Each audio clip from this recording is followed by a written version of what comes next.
I'm a very important artist because I just heard that I'm a very important artist. So I'll try to do my best not to disappoint you. And I have a $100 bill here, and I told my wife that I would not use any swear words. If I use any swear words, I donate this to a student fund of your designation. So I have to be, but the topic I deal with is so consuming and so enraging that it's difficult to keep a sane mind and a sane mouth. I deal a lot with social media, and these are different addresses that you're welcome to go to. This is a class that I teach at UC Santa Barbara, Making Art in a Time of Rage. I was trying to figure out the name of a talk that would be inviting to you rather than tell you my political philosophy. In Southern California, I have a lot of students that are feeling like the world is stacked a little bit against them, and they feel frustrated that they don't have the power and the tools to be proper advocates as artists to engage the world. So that's the class I teach at the moment.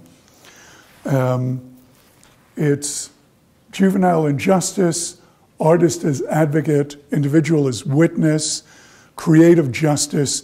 Any title that you want is going to work here. To give you a little bit of background, I spent a long time making beautiful images. I know how to do that. I deal with light, I deal with architecture. I worked in galleries, museums all over the world. You name it, I've exhibited there. A lot of my work was created from museums, then in architecture. I did a lot of editorial work. I worked for anybody and everybody on the planet. Somebody would call me and say, "Can you do this?" My answer would be yes. How much and when do you need it? And that gave me access to an attitude of being an investigative journalist, a reporter with a camera. I went from, and everything was going on simultaneous. I did a project called Architecture of Authority, where by me being here presenting to you, you've ceded me the authority to listen to me. Whereas if I'm sitting next to you, it's a very different conversation, more of parody. So this is my kids' Montessori classroom when they were much younger. Everybody sits on the circle, teacher and students, everybody's equal. That's an illusion. I photographed my daughter every day before she went to high school. The project was called 722 Days of High School Hell, the Leela Sid project. She kept track of what she was thinking, what she was wearing, and it also gave me a learning experience with how to speak to a teenager, how to listen to a teenager, and also gave me a little bit of access as to what depression was like, what anorexia, what bulimia was like, what young women's physical image was about, and gave me a point of conversation with my daughter. At the same time, I was looking at classrooms like this, very formally, which tells you where you sit in the architecture and where you sit in society by being in rooms like this. When I was at Abu Ghraib, it told you something different about where an individual is placed in architecture, where an individual is placed in society. This was Iraq in 2006. This is the border wall between San Isidro and Tijuana. This is a secondary inspection area at LAX, or a detention room, or you look Muslim, get out of line, come this way, and sit here, and we're closing the door for a while until we figure out who you are, and are you from Yemen, Sudan, Iran, North Korea. Just looking at the architecture, not engaged with people. The study of art that does not result in making the strong less willing to oppress the weak means little. So I would read words like this, and it would resonate in a different way with me. I've been teaching at UC Santa Barbara since 1977, if that's possible. I don't disrespect my colleagues that paint, sculpt, create things that talk about line, shape, form, texture, but my work is different, and I love the work I'm doing now. It's important to me. I started thinking of art as a weapon to change the future. My wife, who's a journalist and a writer, said, that's too aggressive. You should have words like art as a tool to change the future. I said to her, no, I'm not going to give it up yet. You are wrong, sweetheart, in different words. When you have a war on drugs, a war on poverty, a war on terrorism, a war on the NFL, anything you want, you can't go to war with a tool. You have to think of your art as having the potential for being a weapon. Can art be sufficiently dangerous? Leon Gallup, who's a painter that I loved, was asked when he was working in Brazil, is art censored in America? And his response was no, because art is not sufficiently dangerous in America. In other countries, it can be sufficiently dangerous, and it is censored. But within my own world of working within kids within the justice system, I think I've achieved enough so that people know me in that world, and I'm sufficiently dangerous, which is a good marker for me. And what I like to do is I like to make beautiful trouble. That's my goal. How do you do that? The left is a juvenile detention center in El Paso, Texas.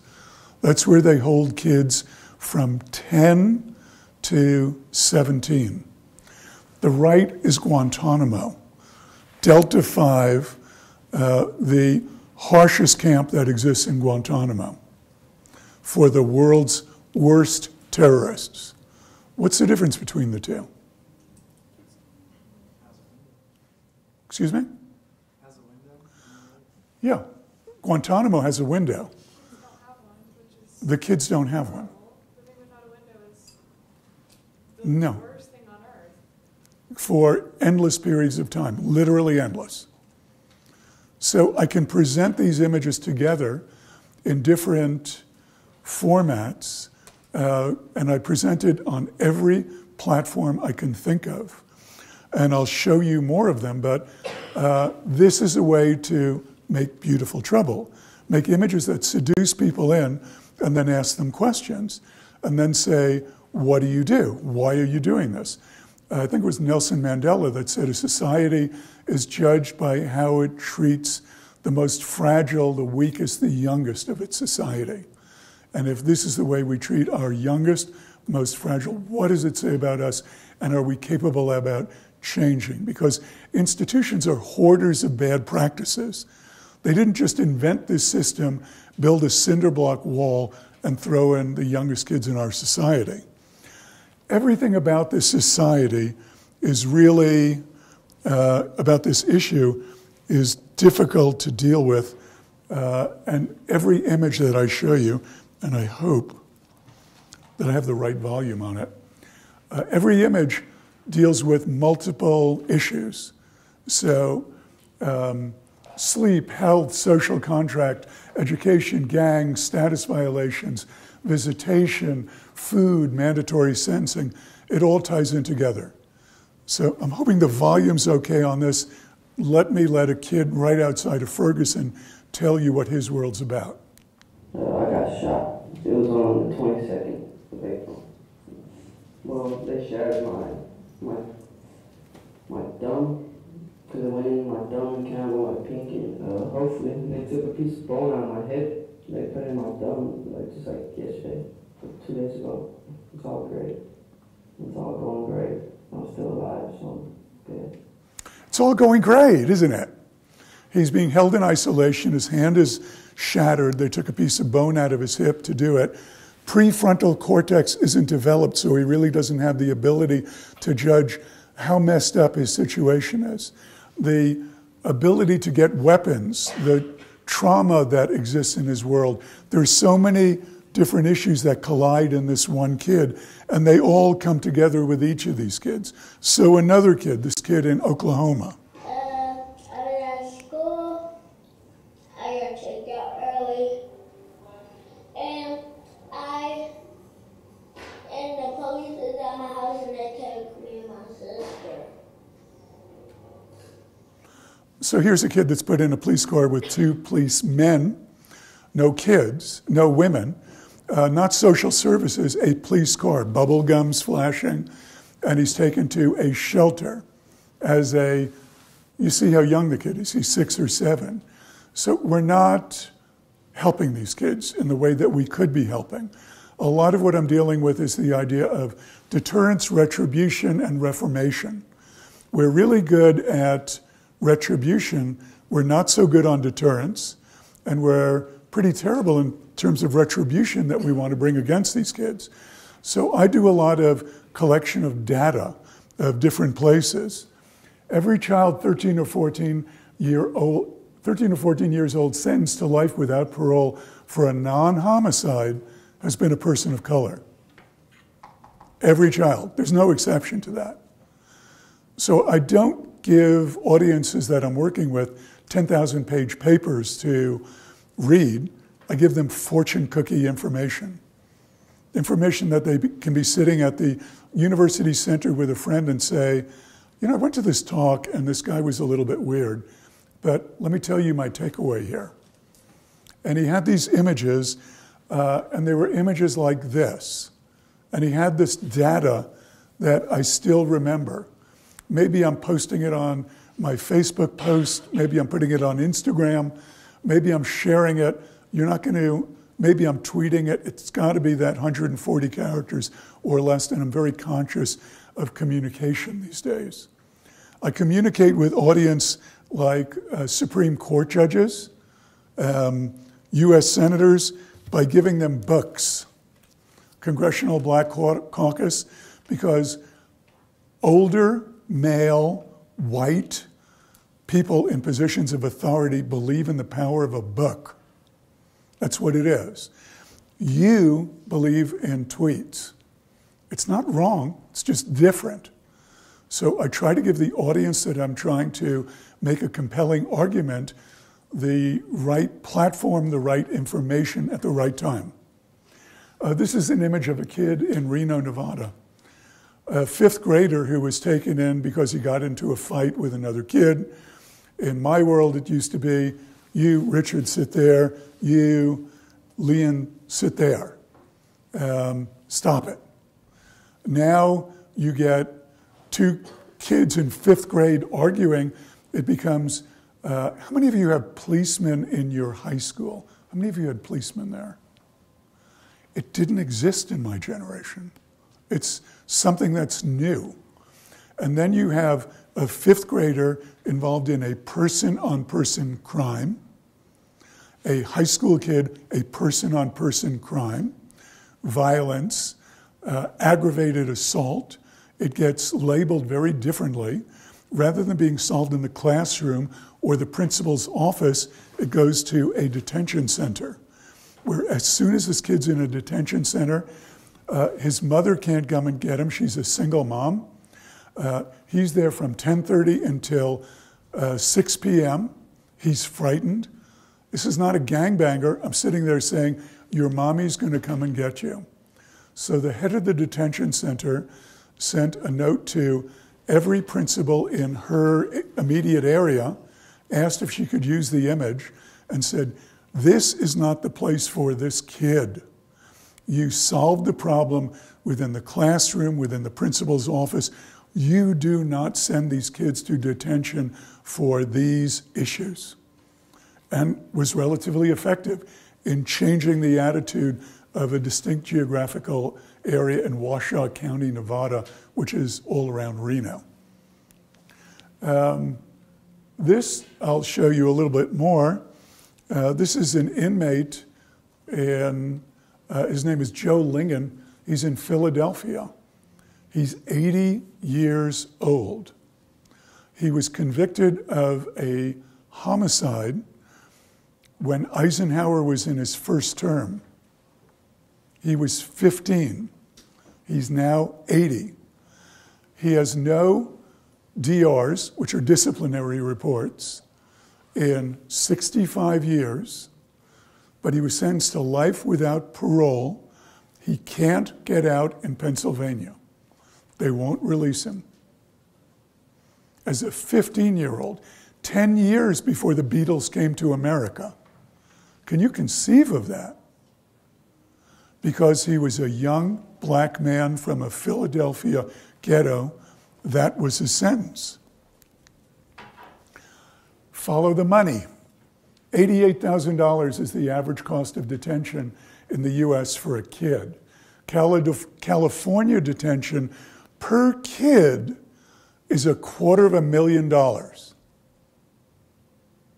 What can you do with $250,000 for a kid?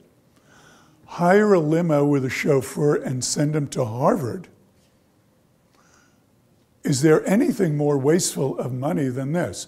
The Oakland School District, right next to the Alameda Detention Center, spends $8,700 per year on a kid.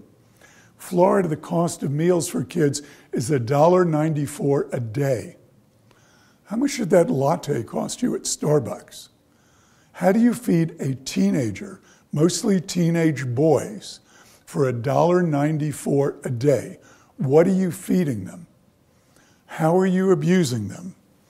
You're doing things like, these are kids that are being held on 24/7 observation because they've done something bad when they're held. So you have a corrections officer who probably has a high school diploma guarding a kid with no interaction at all. The kid on the left has been held for 19 months under direct supervision. What do you do with a teenager that you watch them for 24 hours a day? How do you do that? Where's your privacy? Where's your humanity? Where's your dignity? So I learn about this. I show these images. I show them in every place I can and talk to whoever I can.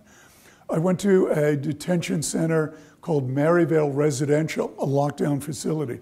I asked the director, what percentage of girls have been sexually abused when they come here?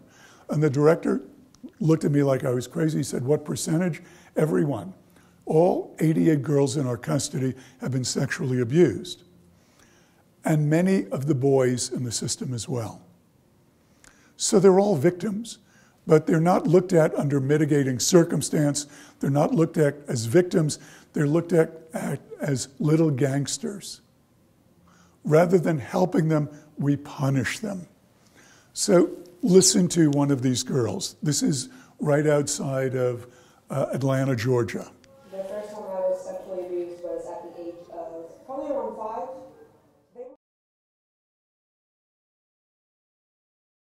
And she said I didn't know what I was talking about, I was too little.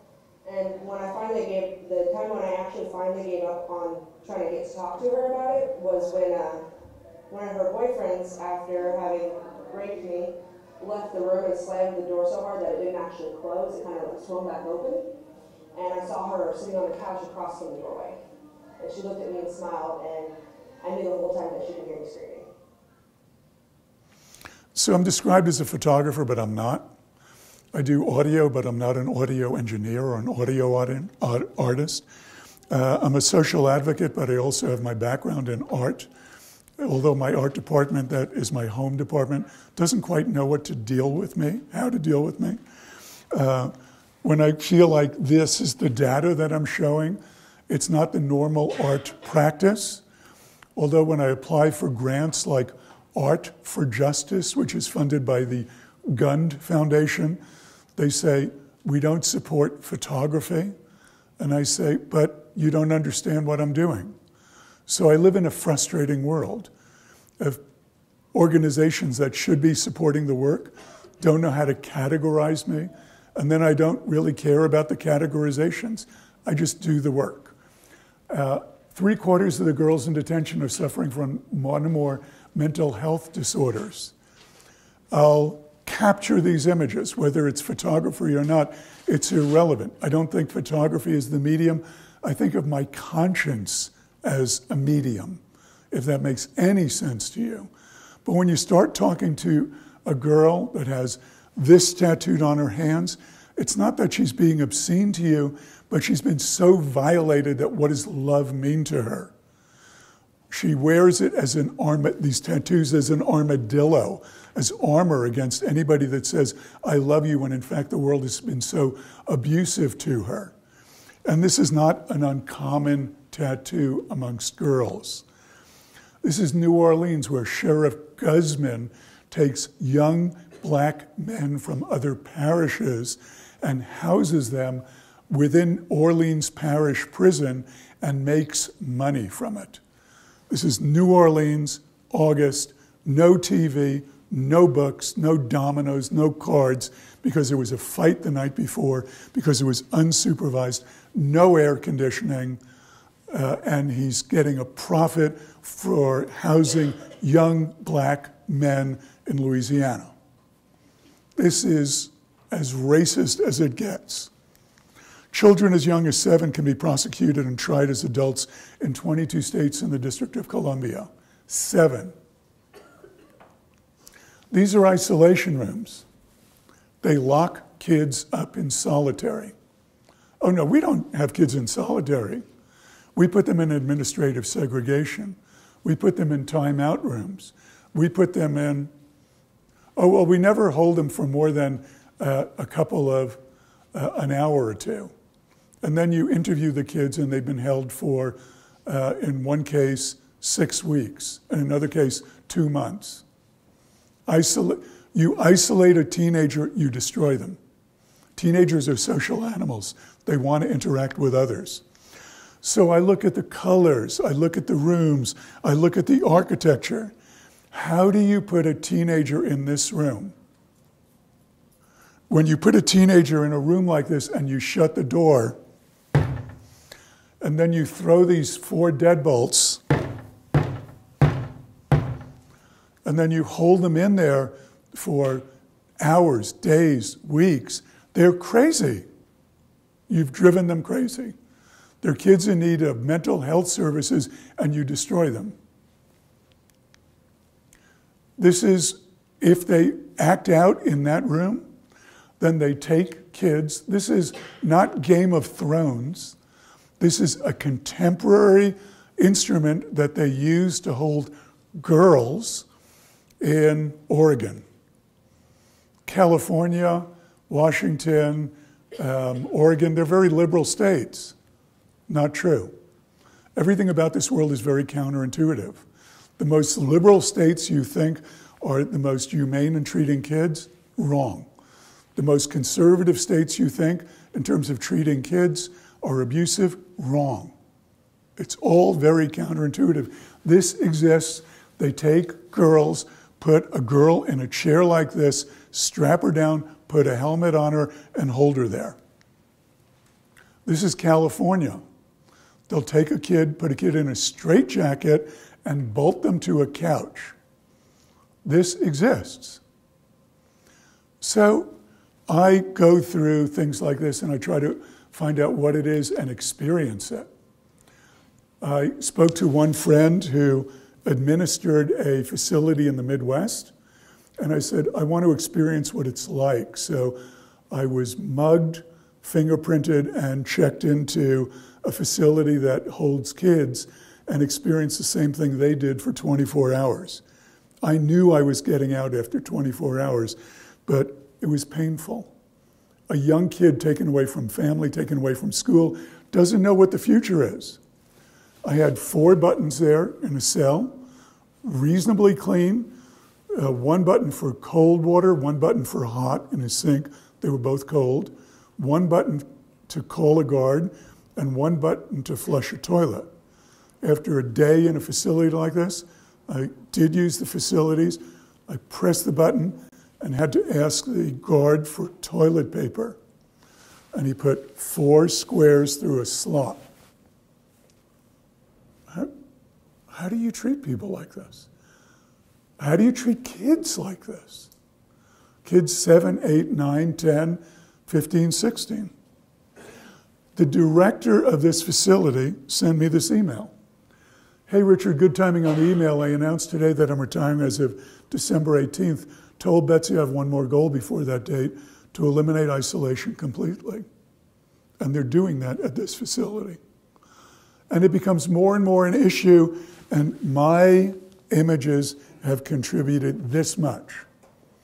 Not this much, but this much. And that's important. I've created cells that travel around to different institutions that have a loop of about 50 minutes of kids talking from isolation that I've recorded them. And this is something that goes up like an IKEA flat pack. It could be delivered and will go up, or it could be built in a theater department and go up really quickly. And then you get to experience what it's like to be in an 8x10 room and just listen to these kids. Has a cot, has striped, a uniform, and it's something I created. I'll use every tool possible to try and change the conversation. We've criminalized normal adolescent misbehavior. This is Utah, so I'm not going to make any presumptions about you, but if I ask a California audience, how many of you have ever done anything illegal? As in shoplifting, had smoked weed, done something here that would be criminalized. That's the normal routine of teenagers, is to test boundaries. That's what you do. That's what's defined. But we've criminalized it. So my goal is to give these kids an image. We enforce it heavily against kids of color, kids from minority neighborhoods, kids without a voice, from families without resources, from neighborhoods without power. I try to give them this voice. This is a girl in Oregon. Can't lay down, that's it. I can lay down at 7:30. They wake me up at 6 o'clock. And if they see us laying down or falling asleep, then they take our mattress and covers. And my back really hurts. Why would they tell somebody that's being held in isolation, you can't lie down during daylight hours? Institutions are hoarders of bad practices. Somebody came up with this idea and it continues. This is an institution in rural Oregon that houses 50 girls. 49 are white, one's African American, and the one African American is being held in isolation for 72 hours because she was intimidating the white girls. How do you tell the director, have you ever looked at it from the other point of view, that maybe the 49 white girls were actually intimidating the African American girl? Would that make sense? And you can't say you shouldn't do that. That doesn't work. What you have to do is wait until the end of the day and say, what time do you get off? Can I buy you a drink? I hear that Oregon has some really great whiskeys. Let's have a conversation. How about them ducks? And then ingratiate yourself a little bit and start a conversation and say, have you considered what this girl feels like? So that it becomes the director of the institution. They become the one to revisit their practices rather than you saying, you shouldn't do this. That doesn't work. You've got to get them to buy in. And then you have to say to them, do you know that statistically across the country, Latino youth are 4 times more likely to receive an adult sentence for the same crime than white children? And African American youth are 9 times more likely to receive an adult sentence for the same crime. And then you have to get the director to say, really? So these kids, you talk to them individually. One of the most notoriously aggressive races, and it's because we fall into our own stereotypes. We actually believe that our only options is the streets. We actually believe that our definition of keeping it real is catching a body, which is killing somebody, or you can keep it real by being a drug dealer. Like what they really don't understand is the real definition of being real is being real with yourself. You talk to these kids individually, one-on-one, they're brilliant, and they haven't had the opportunity that you have. Friday night, drugs, alcohol, bad neighborhood, don't necessarily want to be walking on the same side of the street with kids that don't have positive opportunities. But you take away every after-school program and you leave them nothing but poverty, violence, and trauma, they end up in trouble. If you don't keep a teenager busy, they will keep you busy. It's a basic rule of thumb. But how do you convince people to fund after-school programs? That's what a lot of this is about, reallocating resources from prisons to opportunity, and just showing who these kids are. Kids in these worlds are often defined by the actions of the worst day of their life, as opposed to you, when your parents said, Clay, you were admitted into Utah State. My kids just graduated college. The better day of your lives. It's binary. It's accomplishment versus despair. When you can predict that an infant boy of color in a particular zip code is more likely to go to prison than to college, it's our fault as a society more than his. So I worked photographing more than 1,000 kids in 35 states and over 400 institutions. And I did this all on the down low. I didn't tell anybody what I was doing except my wife and kids. And then I do a lot of work for Harper's Magazine, and the publisher there said, you can't be a Winnebago and go to 50 states. You've done enough, and these kids that you've already interviewed need a voice.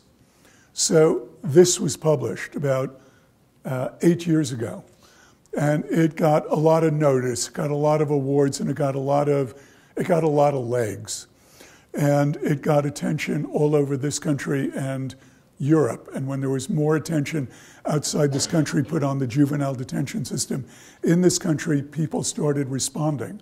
And you started finding out that conservative people like Orrin Hatch, like the Koch brothers, like Newt Gingrich, were on the same side as Bernie Sanders, Hillary Clinton, saying we have to change mass incarceration, especially when we're dealing with kids, because it's morally offensive and monetarily it makes no sense.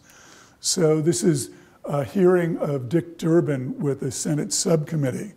Chuck Grassley, who is a senator from Iowa, had won an earlier book in his possession when they voted for the OJJDP bill, which treats kids differently. I'm a lobbyist, and it's okay to be a lobbyist, and I work with lobbyists. I created an exhibition that is no longer fine artwork that is matted, framed, crated, and weighs a ton, and has to be insured for a lot. I created something that would be at a university gallery, that would be at a nexus for art, sociology, journalism, gender and racial studies, you name it. They went up with push pins, they had audio. If anything, it was a very confusing idea, and it was very affordable for these institutions. And they would travel around the country all over the place. These are images that are used for training PowerPoints for corrections officers, where instead of standing there, intimidating kids, shouting down on them, just saying, you know, it's as effective or more effective just to kneel down and get lateral with the kid and say, what's going on? And just take the, I just took the mic off, hang on. Take the drama out of the situation. So I give these images away to these institutions. I had a show at a place in Philadelphia called In Liquid, and as part of it, I invited this kid, Roberto Lugo, who's a terrific ceramic artist from Philadelphia, to show with me. He'd never shown before. His work sold out, and he got an MA from the Kansas City Art Institute, an MFA from Penn State, and then now is on the faculty of Tyler School of Art in Pennsylvania. So he went from Kensington, which is a really rough ghetto in Philadelphia, to being faculty at Tyler. Rare opportunity for somebody. And we also had lawyers from the Philadelphia Lawyers for Social Equity come and help kids expunge their juvenile records. And we had 250 juvenile records expunged. So does this fit comfortably in the art world? It's irrelevant to me. It fits comfortably in my world. I'll do blogs. This is what prison eats. So this goes on thekitchen.com or Design Sponge. I'll make posters. My father spent his life abusing alcohol, abusing drugs, and abusing me. Really simple things that I want to sear your memory. That you see a lot of images in your life. I don't want you to forget these kids, and I try to figure out how. These are paramilitary practices that are instituted by all these people that are ex-military that populate the enforcement side of institutions. This is the Full Employment Act for veterans. The growth of the mass incarceration system has employed veterans from Iraq and Afghanistan and from the police department. And it's all paramilitary. Hands behind your back, eyes down, no talking. Again, not the way to engage kids. This is LA, this is Unit J, which holds the youngest boys in the system. Take care of yourself. Lifetime skills. Where your homeboy? So you know, little man. I didn't say you did, little man. I'm just waiting to talk.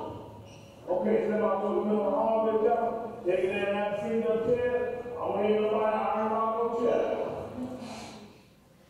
You hear the voice of authority. You hear the little squeaky pre-adolescent voice of the kids. Do you hear the brightness of the room? This is a very good acoustic room. Nothing reflects. All these rooms are very loud, very cold. In winter, very hot in summer. They're really terrible places for kids. These are lonely kids. These are kids that face white court administrators, and they're intimidated with the deals that they have to make. So, what am I doing? I'm doing things like this, which creates alternatives. This is like the strangest idea that I have ever made. I'll give you a little more example of it, but it exists physically. I'll take pictures like these kids that exist. This is a kid from Watts. That's every time I'm at LA Central, he seems to be there. So I'll go to his home, see what his home is like. That's his mom. I try to investigate these kids in depth as much as possible. This is a girl in Virginia that's being held in isolation. She's wearing a suicide tunic. She's held for weeks. This is blood on the wall where she's beating her head against the wall. So she's there, beating it so it's bleeding constantly, and they just hold her and they give her nothing. They force feed her hot dogs. They go in there 2 at a time. The inhumanity of it and the cruelty of it is beyond belief. But I get into trouble when I publish these pictures. I'm persona non grata in Virginia. I apply for court orders to get into some of these places. This is a kid that was sentenced to life without parole, but with Miller versus Alabama, Graham versus Florida, Montgomery versus Louisiana. There are several Supreme Court decisions that give these kids some relief. And Montgomery versus Louisiana gives people like this some freedom. So my dad, from what I understand, he's dead, but he wasn't a part of my life growing up. These are adults. Been here since I was 17. I think my stepfather was a functional alcoholic for the first probably 12 years of my life. Not going to school every day, trying to make ends meet to help my mother out, to pay the bills. There was no father figure in the house, and I feel like she needed help. I can say probably till like the age 10 or 11, my mom and dad used to have crack house parties, so we pretty much like raised ourselves, me and my brothers. My mother was 15 years old, she had me. She was already had a son before me. My oldest brother was a year older than I am. So A place where you have to survive. You don't really thrive there, you just survive. I've been incarcerated 44 years. I was 16 years old after I made that crime job. I believe that we all forgot. All they were doing was to die. And he put some whiskey in a little shot glass for me. And he let me drink it, and then he molested me. And I always remember that because it shut me up. I needed help. I just wanted a place to belong. My opinion in this place is a walking graveyard. That's how it is. This ain't UCI, it's a walking graveyard. They come in to die. Old people come to die. So now I'm photographing adults within the system that were sentenced as kids. And when you sit down and talk to somebody and somebody says, "You're the first person that's visited me in 40 years." It's a staggering responsibility. What do you say to them? Because you're going to be the last person from the outside that's going to visit them. And just trying to get these stories out and then dealing with organizations like Fair Justice for Youth that say to me, well, we can't use their voices because they haven't been lawyered. Do they have a lawyer? No, they don't have a lawyer. I'm the first person that visited them in 40 years. Well, you should get them a lawyer. I can't do that. So I have arguments with administrators, with curators, with granting organizations, and with advocacy groups. I'm in a battle with everybody. But it's a battle, and it's really trying to figure out how you're going to do something decent to get attention drawn to these people before they're put in shallow graves like this, where they go. This is Florida, and there's a license plate factory in Florida where prisoners make license plates, and then the grave markers are the prison numbers of the inmates, and then they're buried in shallow graves that collapse. It's Gothic. It's biblical. I don't know how to describe it, what it means when you look at these places and the hopelessness of it. This is Joe Ligon.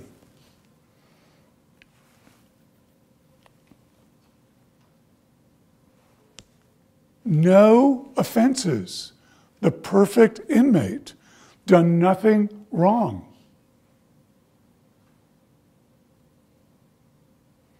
He's 80. How do we allow this? So I've been photographing now at parole hearings. This is the first person that I met that actually was granted parole. I do images, but then I give the images away to other artists and work with them to make posters of impact. I create books. I'll use any weapon at my disposal. This is a show I did at the Armory with Peter Sellers, who's a big theatrical producer, where kids were talking about, these are flex dancers in Brooklyn, talking about the experience about being held in isolation. But this is an art audience. They're already convinced that it's an unjust system. I've got to figure out how to get on Fox News, because that's where I can change an audience. Not by hyperbole, not by ranting, but just by saying we can do better. This is a play I'm doing called Juvie Talk. Here, this is a book. No one visits me. Nobody visits me. Nobody visits or No one has ever visited me. No visits. I ask them and they visit. Nobody visits. None of those friends people visit here when I need them. They disappear. No one. No. Social services brings my baby. The baby's 4 months old. I've been here a month. I'm in the room for 23 hours, with 30 minutes for walking in the morning and 30 minutes in the evening. I've come out in shadows. I was angry at the situation with my mother. Sometimes I don't want to see her, most times. I have a good relationship with my mother. Her mother would get member. My earliest memories are of my mom doing drugs. I don't know where my mother is. That's a play that I've done called Juvie Talk, which I give away free. The play is a website. This gives you a little idea as to how to navigate it. And it's made for middle schools and high schools so that you can build empathy for the kids that aren't in the room. I've been in a lot of classrooms where there may be 25 kids in a high school and 2 of the kids aren't there because they're in juvie. But you can filter what you want if you're a high school kid: gender, crime, offense, detention center. You can add plays to a shopping list. It'll immediately go to your phone, and then you can export it to, you can build a play, email it to a teacher, and then the teacher has a script that they can use in a classroom. So part of my work is building websites like this: complete play, send it out, send play, boom, and it's delivered. And then it's performed in a classroom. A free website. I'm doing a book that is for children called My Brothers in Juvie, where I give images to an illustrator, and it's a story of the mitigating circumstances of the commonality of who kids are when they're in juvie. But then in the middle of this, I'll also, if I get to photograph at Rikers Island, I'll photograph at Rikers Island. But then I'll look at the sets of Law and Order. It's a mishmash of everything possible. These are cells that when you close a juvenile institution, the juvenile institution converts them over to ICE because now we're rounding immigrants and we need a place to house them. So they go from juvenile institutions to ICE holding. This is Ronald Franklin, and I'm close to ending here. This is a kid that was held 4.5 years without a trial in Miami. And I just looked at it and said, how? And his mother tried to kill him. He had 4 co-defendants. There were 3 different states' attorneys that kept on changing. And he was held without a trial because we're very anti-bullying, but society will bully these kids. He was accused of carjacking and gang rape at 13. After his mother tried to kill him, he ran away, was on the streets for 30 days, caught up with a bad group of kids. They were all arrested, and he was put into TGK in Miami. Held 4.5 years. They tried to try him as an adult. One of the rare instances where I tried to intervene with the public defender and sent a letter to a judge that you have to consider the mitigating circumstances. But in Florida, they don't consider mitigating circumstances. Things vary from state to state. I don't know what it is in Utah. This is what he looked like when he first went in. When he came out at 21, after about 7.5 years incarcerated, he was out for about 1.5 years. He enrolled in a computer repair school. I bought him a computer. He called me the day he got out. I'd spoken to his mother, interviewed his mother. Every once in a while, there's a kid of 1,000 kids. There's one that seems to be so promising and such a remarkable miscarriage of justice. And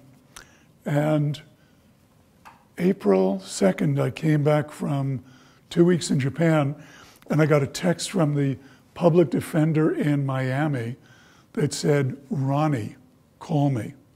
And I turned to my wife and I said, "I'll bet she's been rearrested." And I called Gail Lewis, the public defender, and he was dead. And there was no explanation that he was found in northern Florida in a man-made lake outside of a Target, and the police in Davie said it was an accidental drowning in a man-made lake that was about 18 inches deep. And to this day, there's no explanation. No drugs, no alcohol, no signs of violence. But it's another black kid from the ghetto. If any of you have seen Moonrise, it's Liberty City, it's Miami Gardens. Nobody cares. This is Indiana, the Indiana Fair Queens. White women that are born in the Midwest, that you know the outcome for them is going to be married, 2.2 kids, a dog, maybe separated after 15 years, college degree. You know what it is. White, young women in the Midwest. This is Miami. And this is a wall that they have in TGK where Ronnie came out of, where they put ankle bracelets on kids and say, if you don't follow the straight and narrow, this is your graduation wall. And these kids all have the word expired, expired, expired. And it's not a driver's license. They're dead, killed by gunshot wounds. It's taken as a point of fact.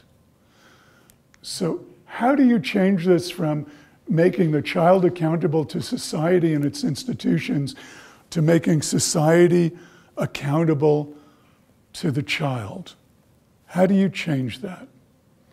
And then I'm going to end with this, which is Miller versus Graham versus Florida. I spoke to the attorney about this one kid in another kid in Florida, and he said, "Oh, that's nothing. Let me tell you about this kid."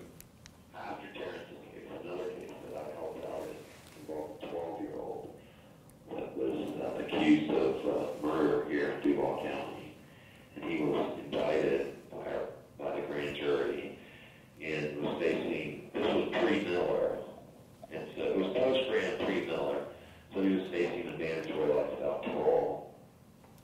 His name was Christian Fernandez, and Christian's now 17, but you know, when Christian was 12, the way I put it to people was by the time he was 12, he had a father who completely abandoned him, had no part in his life. He had a stepfather that abused him physically and that committed suicide in front of him. He had a mother who was only 12 when she had him, and she was wholly ill-equipped to raise him. You had DCF come in and investigate and do nothing about the situation. And the result of this whole environment that was created by all these adults was that Christian was, left at home with his younger siblings one day, and his 2-year-old sibling unfortunately died. You know, he was supposed to be looking after all these younger siblings at age 12. And I say, all these people have a part to play. His father who was absent, his stepfather who abused him and committed suicide in front of him, his mother who did, really nothing to rectify the situation, the Department of Children and Families that overlooked all this and messed up. And of all those people who made a mistake, there's only one facing a life without parole sentence, and that's the 12-year-old kid.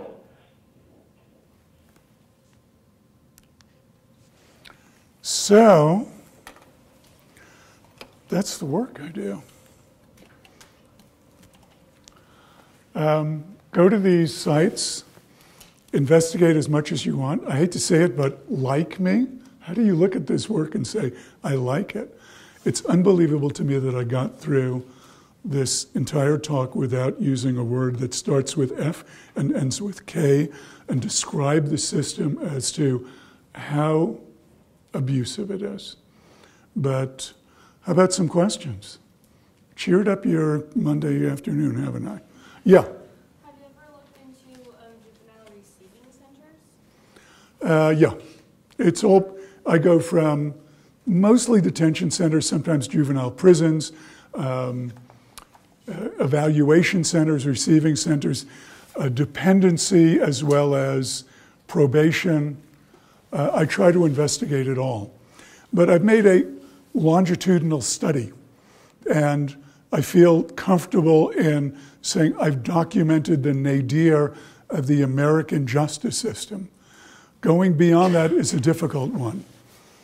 Even just trying to photograph some of the adults in this system, it's really tough. I can't go, there's a limit to what my strength is.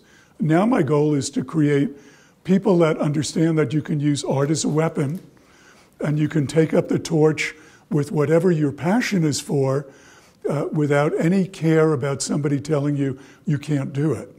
Because I have a limited time left on the planet, and the world is yours, not to sit there and passively like something and think that that's your social advocacy, but actually do something. Whether you're dealing with GLBTQ, the environment, immigration, this is my issue. And as an artist, this is something that I became engaged with. But I'm not proselytizing that it become your issue. I just hope that you have a heart, you have a soul, you have a mind, and you can actually do something with it. Yeah? What first arose your awareness to the situation and inspired you to photograph it? I did the whole series of Architecture of Authority, and then I have a cousin that's a juvenile prosecutor in El Paso. And he said, come to El Paso and photograph the juvenile detention center. I went there looking for the architecture, and then I got there and started talking to these kids who were all Latinos, and very quickly I realized that I was the only one listening to them. And then rather than being an artist dealing with my own ego, I realized that I was the conduit for these kids that had no voice. And once I was aware of it, it became a responsibility and a privilege that you couldn't turn your back on. So the issue is not so much how you begin something like that. How do you end it? I've got 2 grandchildren, one 4 months and one 5 months, that I want to pay some attention to. And I'm exhausted.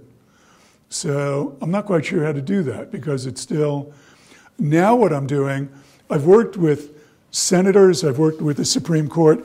Now my bizarre idea is to do something like this, where I say the images being used by advocates are not being used with enough power of the visual image. So I'm making a booklet that's about 24 pages that's all visuals. And the front of it says, it's your choice. Here are images of what happens when you decide to send kids to detention. You have the power to change the life of this child, this family, this community. You have the power to help this child rather than only punish them. On the back cover, there's a space for you to create a local resource guide. Fill it with a tool to help. It's your choice, you. And then the back has psychologists, substance abuse therapy, legal help, family counseling. And the goal is to have this on every family and juvenile court judge in the country. And with the court administrator writing a magic marker, you've got phones, you've got 100 numbers in it, but you've got 10 numbers you dial. I want this to be the speed dial of a judge. So he says, always have this on his desk. And then I approached state legislative advocates, and they said, this is great. Can we change this to have it for our advocates going to talk to state legislators, and have on the back page the bill we want to introduce to change legislation? And I said, fine. So I'm making this on a very granular level, printing this and distributing this to people on a real grassroots level. I'm crazy and I'm somewhat boundless in terms of what I think I can do. I get slapped down a lot, but it's not for lack of trying. Yeah. I apologize beforehand for the lengthy question, but so my uncle has been in and out of the prison system for about 15 years now, and he was actually able to stay at our home as an attempt to help him adjust to life again, because there was nowhere else that would really take him in. And watching this is really eye-opening for me, but it makes me wonder if there's ever been occasions for you where you've felt like conflict in your heart when you've heard the stories of some of these inmates. You hear maybe the gravity of their crime, and maybe not necessarily the children, but any of the inmates, and you've almost felt like you have to play this role of providence, and you have to make a judgment of whether they deserved it or not. Was there ever a situation you felt like a person deserved it, that they deserved their sentence, and you felt kind of conflicted by it? No. It's an absolute statement. They're all kids. Kids, by definition, make mistakes. They all, and I'm not speaking in hyperbole, they all come from conditions of privation, of poverty, of food insecurity, shelter insecurity. They're all sexually abused. They all come from families that are fragmented. If you give these kids a chance, is there not, you tell me the reason that you can't give a kid a second chance. You may have a different response if it's an adult, but I've never met the kid that didn't deserve a second chance. But different state laws don't allow mitigating circumstances. And again, we're so interested in retribution that to me, it's a tough one. You can certainly, I've sat in a room with a woman, a teenage girl, who killed 2 people and then ate one of them. That's a pretty horrific crime. But then you go back to see what happened to her, and you understand what the rationale was, or the fact that she's crippled mentally. How do you, I was never a religious person, but I have some belief somewhere in humanity. And to say that none of these kids deserve a second chance takes away every possibility of hope in the world. I'm not going to do that. Question? So, kind of along with that, I've always been one that believes that people can change, that like they do deserve second chances. But where do you think the line falls? Like when someone stops being a child and becomes an adult that needs to take responsibility? Is that something that I'm feeling really conflicted with right now? State by state, it varies. I studied international relations and political science. I didn't know what I was doing when I was your age. Now I understand states' rights. California has decided legislatively by statute that a person is a child until they're 25. New York and North Carolina have decided that if a child commits a crime when they're 16, they can be tried as an adult. They should be tried by default as an adult. So there's a difference between New York and North Carolina and California. It's arbitrary. You have to decide what the line is, where, and why. But making arbitrary lines doesn't really work in my world. You give people opportunity, they can really flourish. We're a society that is racist, greedy, sexist, and so many times you just hear these stories. A lot of these kids, they're there, statistically, 12% of the kids in this country that are incarcerated are kids you should be afraid of and for public safety should be incarcerated. 12%. 88% are there because they annoyed an adult. They're status offenders. They're girls that have been abused, so they've run away from home, so they're runaways. They're in there for truancy because they didn't go to high school, so they're incarcerated. They're there because they're LGBTQ, and they're ostracized from their family, and they resort to criminalized behavior because that's the only way they can survive. A lot of the girls that are accused of being involved in sexual trafficking deal with survival sex. They exchange sex for drugs, they need drug counseling. Alcohol, they need alcohol counseling. Or they're exchanging their sexual favors with a boyfriend, not being sexually used by a third party, but just a boyfriend or a girlfriend in exchange for housing, food, or drugs. 88% of them, statistically. That's the Annie E. Casey Foundation, that's the MacArthur Foundation, that's universally accepted. If you go to Canada, if you go to Germany, if you go to South Africa, and you go to these institutions, you're scared by the kids in these institutions because they only incarcerate the 12% that you should be afraid of.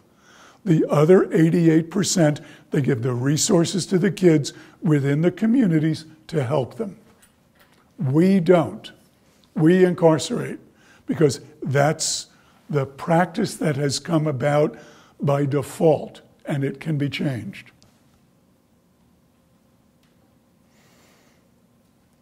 Two more questions, and then you're standing between me and dinner. Yeah. Just a quick comment. We was talking about giving children a second chance a few minutes ago, and it seems like a majority of these children haven't even had their first chance, let alone a second chance.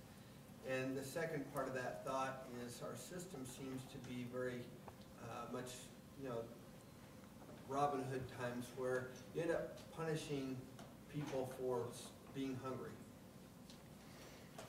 I've seen that. I've seen kids that you can be afraid of, and I've seen kids that have literally stolen because they're hungry, run away because if a girl didn't run away, she'd be crazy because she's being abused by her family. You see Child and Family Services with the case of Christian Fernandez. They abandoned a 12-year-old. How do you give a kid like that life without parole?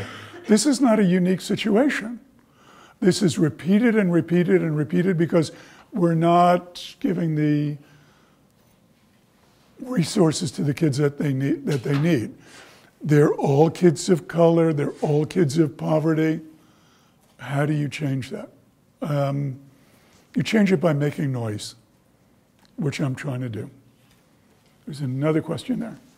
Comparison-wise, when you visit juvenile detention centers and adult prisons, which one do you think that juvenile detention centers have a worse situation room-wise than prison locations? And do you think that it varies via state? Because my uncle, when he was arrested in, I think it was New Orleans, he was treated like an animal. It was basically, he sat naked in a room for 2 hours with 12 other men with no guards there because he got arrested and they just wanted to dehumanize them. Do you think that they have started to dehumanize the children as well in the juvenile centers? And do you think that, which one do you think treats people worse, juvenile centers or prisons? The model that they point to is, for kids, is Missouri. But anytime you take away a kid's liberty and rather than give them the resources they need in their community, you're doing something wrong. But Missouri has a more humane model where they have smaller houses. They give them, the kids can wear their own clothes. They don't put them in uniforms, jumpsuits that are yellow or orange or striped. New York State eliminated striped uniforms for adults and kids in 1906 because they said it was too reminiscent of slavery. 1906. Yet a lot of states, Idaho to the north, has kids in striped uniforms.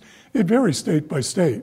And most of them are cinder block because that's material that people can't abuse. Cheap, easy to put up. Most of them are 8x10 cells. And anytime a kid crosses the threshold of a juvenile institution, their chances of success decrease by 50%. The deeper they go into the deep end, the more and more their outcome is destroyed. So the quicker you can get them out, the more you keep them out of the system. Some institutions try to paint them pink. In DC and in Santa Barbara, I made the case, why don't you use blackboard chalk paint, blackboard paint, which costs the same amount as regular paint, and paint one wall with blackboard paint so that a kid can have chalk and could draw on it. So their time there could be just, instead of graffiti, it could be something exciting for them. But they're still inside of institutions. So whether you give them programs of yoga, whether you give them art programs, meditation, they're still inside. And the inside defines failure. So my goal as an artist is to create advocacy, awareness to keep kids out of these institutions, to be their voice. Once you're in, God help you. Yeah. Quick question. Have you ever been censored at your work? Censored? Yeah.